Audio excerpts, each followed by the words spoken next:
আসসালামু আলাইকুম। লন্ডনে প্রধান উপদেষ্টা ডক্টর মোহাম্মদ ইউনূস এবং তারেক রহমান বৈঠক করছেন। এইটা কি বাংলাদেশ জামাতে ইসলামীকে মাইনাস করার একটা ষড়যন্ত্র? এটা ষড়যন্ত্র হ্যাঁ কি না, এরকম একটা প্রশ্ন উঠেছে। কিন্তু আপনি নিজেই বুঝতে পারবেন। দেখেন, দাড়িপাল্লা প্রতীক সহ জামাতের নিবন্ধন ফিরিয়ে দেবে ইসি। ঠিক তার বিপরীতে কিন্তু জামাতের মুক্তিযুদ্ধের যে ভূমিকা, জামাতকে রাজাকার বানিয়ে গ্যাজেট প্রকাশ করা হয়েছে, যাতে আগামীতে আগামীতে বা ধরেন কিছুদিন পরেই বাংলাদেশ জামাত ইসলামীকে নিষিদ্ধ করা যায়, তার একটা প্ল্যান। অপরদিকে এই যে দুই ছাত্র উপদেষ্টা মাহফুজ আলম এবং আসিফ মাহমুদ সজীব ভুইয়া, ওদেরকে যে পদত্যাগ করানোর জন্য একটা দাবি উঠেছিল বিএনপির পক্ষ থেকে, বিশেষ করে সালাউদ্দিন আহমেদ, উনি কিন্তু জোরালোভাবে এই দাবি তুলেছিলেন। তাছাড়া ইশরাকের মেয়র হওয়ার ইস্যুতে যে আন্দোলনটা, সেখানেও কিন্তু জোরালো দাবি তুলে ধরা হয়েছে। কিন্তু যখন আসিফ মাহমুদ সজীব ভুইয়ার সঙ্গে বিএনপির স্থায়ী কমিটির সদস্য সালাউদ্দিন আহমেদ বৈঠক করলেন, বৈঠক করার পর তিনি এই দাবি থেকে সরে আসলেন এবং তারপরেই কিন্তু গুঞ্জনটা উঠলো যে বিএনপি এবং এনসিপির আসন ভাগাভাগি নিয়ে। আসলে কি এখানে বাংলাদেশ জামাতে ইসলামীকে মাইনাস করার একটা ষড়যন্ত্র চলছে? লন্ডনে যে বৈঠক হচ্ছে প্রধান উপদেষ্টা ডক্টর মোহাম্মদ ইউনূস এবং তারেক রহমান, এটা কি আসলেই জামাতকে মাইনাসের একটা ষড়যন্ত্র? এটা হতে পারে, এরকম কিন্তু একটা প্রশ্ন উঠে গেছে এখন সবার মনে। আপনি দেখেন, লক্ষ্য করে, এই যে বিএনপি এবং এনসিপির আসন ভাগাভাগি, যখন এরকম প্রশ্ন উঠেই গেল, ঠিক তখন এই যে জামাতকে মুক্তিযুদ্ধের সহযোগী বলে, রাজাকার বলে একটা গ্যাজেট প্রকাশ করা হলো। সেখানে জামাতকে রাজাকার বলা হলো বা মুক্তিযুদ্ধের সহযোগী বলা হলো। এটা কিন্তু বলা হয়েছে জামাতকে নিষিদ্ধ করার প্ল্যানিং। সেটা আজ হোক আর কাল হোক, এটাকে জামাতকে নিষিদ্ধ করার একটা কিন্তু প্ল্যান।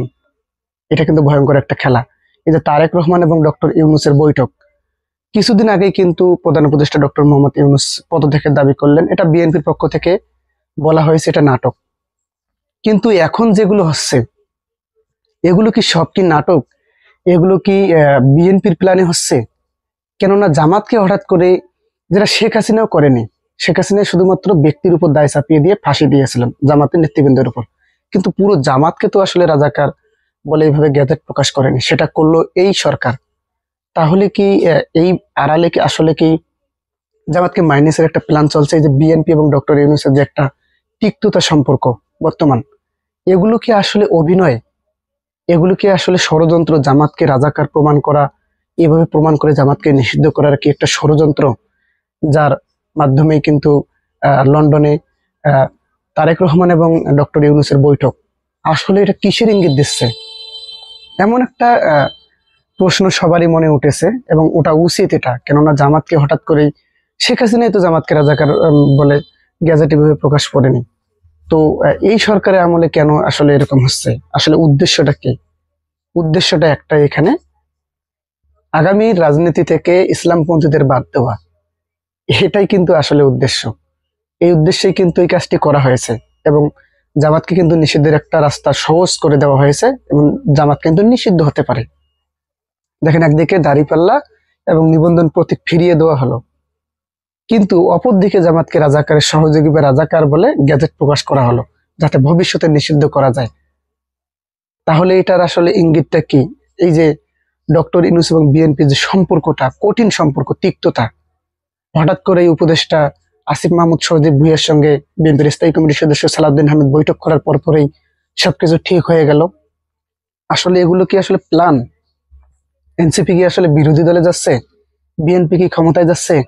এরকম নানা প্রশ্ন এখন উঠেছে আপনাদের মনে, আমারও মনে উঠেছে, এবং আমি এটাই বলতেছি, আসলে এইরকমই কিছু একটা ঘটছে। এই যে লন্ডনে ডক্টর ইউনূস এবং তারেক রহমানের বৈঠক, এটা খুবই একটা খারাপ ইঙ্গিত দিচ্ছে। আর তার আগে আবার জামাতকে রাজাকার বানিয়ে গ্যাজেট প্রকাশ, এগুলো খুবই খারাপ একটা ইঙ্গিত, যা জামাতের জন্য খুবই খারাপ, দুঃখজনক। এবং জামাত আগামীতে নিষিদ্ধ হতে চলেছে। এটাই কিন্তু, এটাই হচ্ছে এবং এটাই হবে, এটাই হবে। এগুলো সব ষড়যন্ত্র ছিল, আসলে জামাতকে ফাঁদে ফেলানো হয়েছে।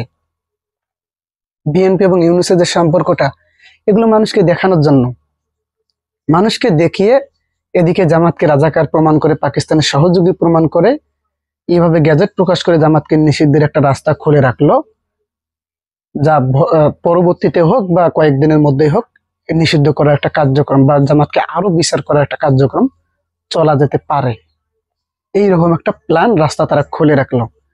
এই উদ্দেশ্যে কি আসলে লন্ডনে তারেক রহমান এবং ডক্টর ইউনূসের বৈঠক হচ্ছে? কি মনে করছেন? আগে যে এত কর্মকাণ্ড হলো ডক্টর ইউনূস এবং তারেক রহমানের, সবাই কি আসলে সাজানো নাটক ছিল, যাতে বিএনপি এবং ডক্টর ইউনূসের মধ্যে বৈরিতার সম্পর্ক দেখিয়ে জামাতকে এদিকে রাজাকার ইস্যুতে নিষিদ্ধ করার একটা প্ল্যান? এটা কি আসলেই এরকম কিছু একটা ঘটছে? আপনি আসলে কি মনে করেন? অবশ্যই অবশ্যই কমেন্ট করে জানাবেন। ধন্যবাদ। আসসালামু আলাইকুম।